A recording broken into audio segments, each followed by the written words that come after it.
Hi students, it's EK Academy here once again, and we'll be solving this quadratic expression. We're supposed to factorize actually, and the method required is very clear here, splitting the middle term.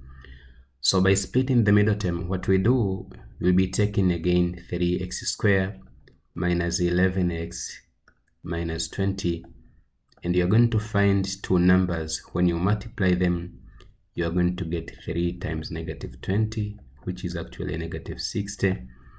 And when you add them, you'll be getting negative 11.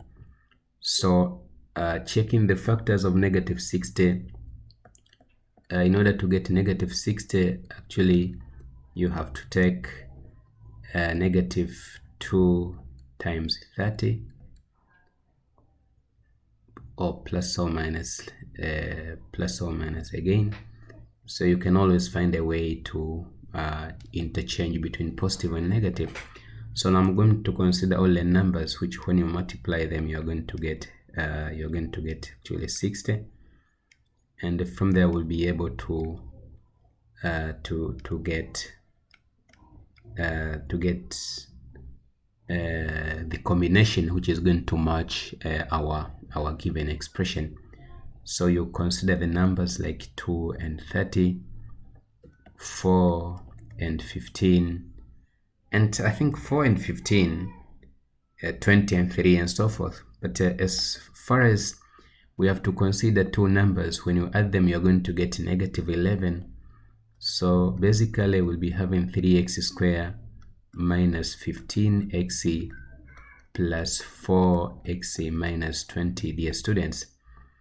And 3x here is common, so you are going to take 3x out of the bracket, remain with x minus 5 plus 4, you have x minus 5. So x minus 5 is common, take it out of the bracket. Within the bracket, you have 3x plus 4, dear students.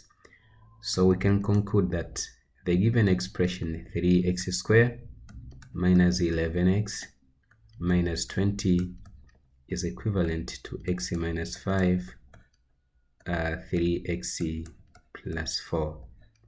So that is how we are supposed to factorize the given expression.